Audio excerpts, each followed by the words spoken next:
Pro media ज्योतिष विज्ञान में आप सभी का हार्दिक अभिनंदन है। सभी दर्शकों को हर हर महादेव।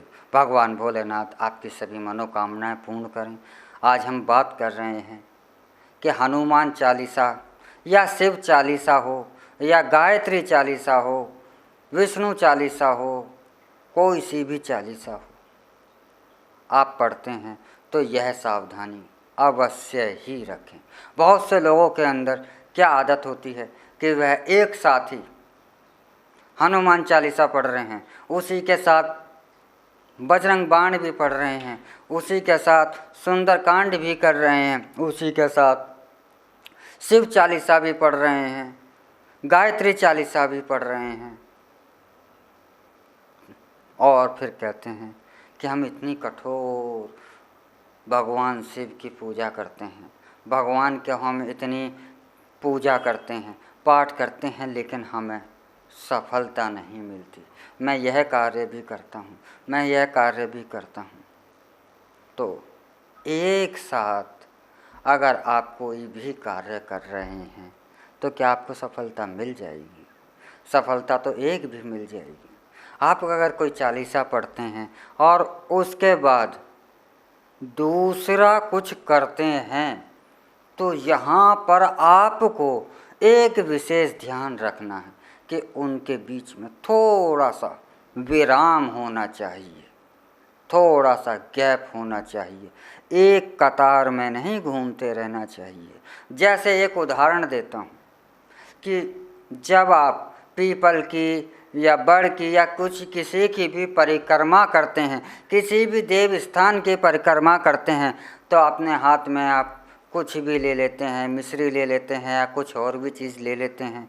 तो जब आप परिक्रमा एक पूरी करते हैं उसके बाद उसको पेड़ पर, पीपल पर या कहीं भी उसे चढ़ाते हैं या उस प्रसाद को कुछ किसी को देते हैं, तो आपकी एक परिक्रमा में थोड़ा सा विराम पैदा हो गया।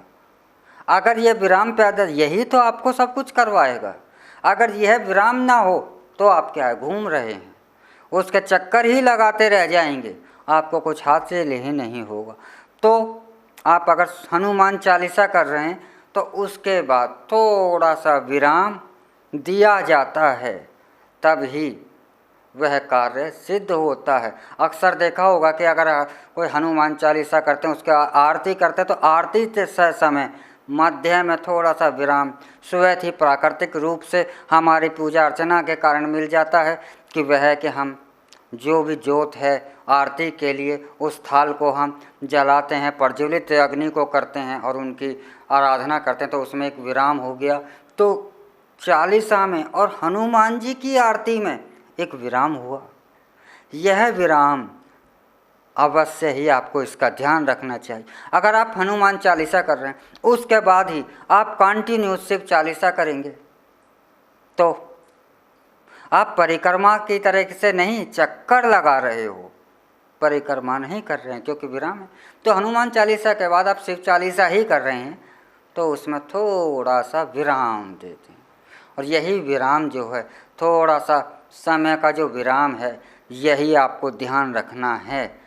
और जब आप इसको थोड़ा सा विराम देते हैं, चाहे आप बजरंग बाण है तो बजरंग बाण के बाद आप थोड़ा सा विराम दें, एक क्रिया बीच में छोटी सी जोड़ दें, उसके बाद फिर हनुमान चालीसा कर लें, उसके बाद हनुमान चालीसा के बाद एक छोटी सी क्रिया जोड़ दें।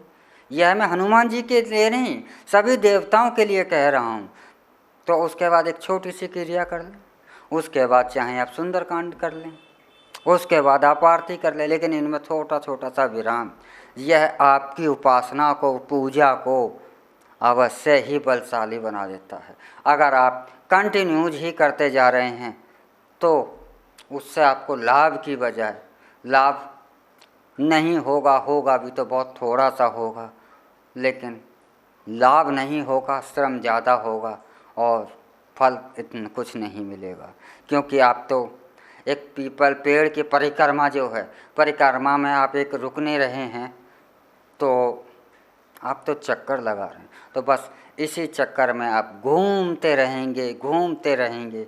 सफलताएं पाने के लिए थोड़ा सा विराम अवश्य चाहिए। तो इस विराम का आप अवश्य ध्यान रखें।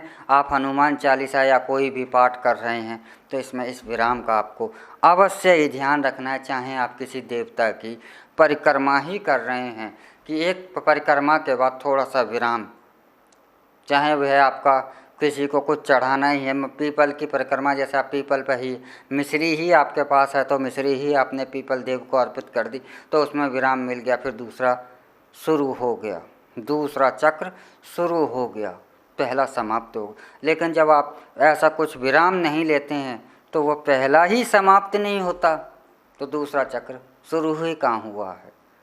बस यह भेद आप समझ जाएं तो आपको अपनी उपासना में अवश्य ही सफलता मिल जाएगी। इसी के साथ हम आपसे अब विदा चाहते हैं। अगले एपिसोड में फिर मिलेंगे एक नए विषय को लेकर। और आप हमारा ट्रू मीडिया ज्योतिष विज्ञान को लाइक शेयर कमेंट करना भी ना भूलें। और जो दर्शक हमसे नए जुड़े हैं वह सब्सक्राइब भी कर लें। और हर हर महादेव।